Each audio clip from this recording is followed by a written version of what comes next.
I'm Mrs. Bhavna Ansari. So kindly please bear with me and please excuse me humbly and peacefully. I have been born in a Jain society, living in a Hindu society, educated in a pure convent, and married a Muslim.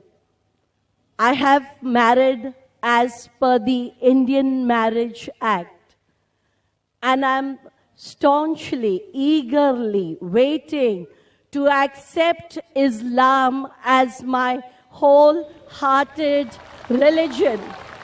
But please, my brothers and sisters, what you preached, what you said about Islam, I'm very thankful to you for enlightening me. I am really reborn today, but what you preach and what you say and what is in Islam, excuse me, I don't find people practicing that wholeheartedly.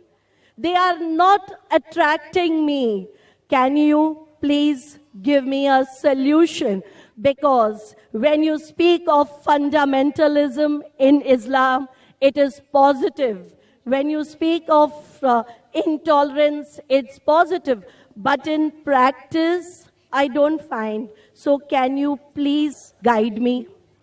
Sister has asked a very good question. First of all, I'd like to congratulate her and I welcome her. And as she says, she is reborn. The right word in Islam is revert.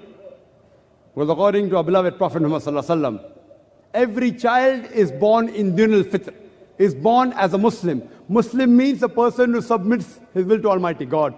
Every human being, initially, when he's born, he submits his will to Almighty God. Later on, the Prophet said that he's influenced by the parents, by the elders, by the teachers. Then he may become a fire worshipper, may go on the wrong track. So therefore, when a person comes back to the original faith, to din al-fitr, the right word is not convert, not reborn, it is revert.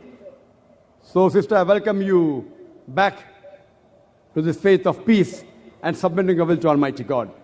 As far as question is concerned, that you have heard the lectures and you agree with the points, you have read about Islam, but your one objection is that Muslims, or most of the Muslims according to you, they are not following the teachings. What is the solution? Sister, I do agree with you. I do agree with you that many don't follow. But according to statistics, the religion, which is the maximum followed, I'm not talking in numbers. If you count the heads, those who profess a religion, number one would be Christianity, somewhere close to 2 billion. Islam, 1.3 billion to 1.4 billion. But the percentage which practices and follows the religion, maximum is Islam, number one. Maximum.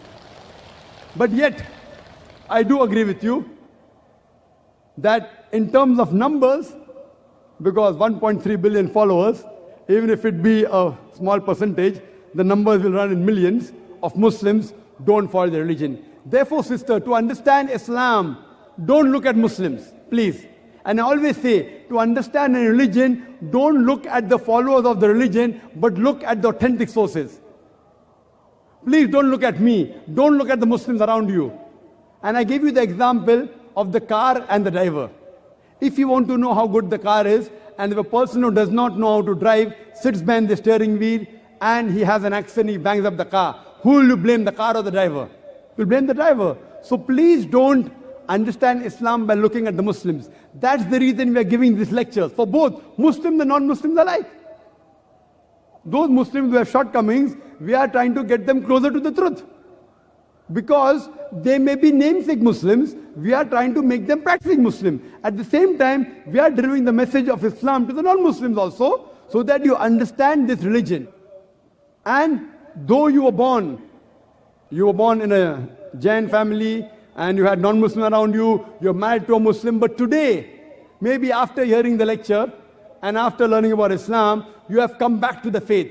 And as you said that previously, maybe only for the sake of name, you may have adopted the surname Ansari. But today, you have come back to this true faith.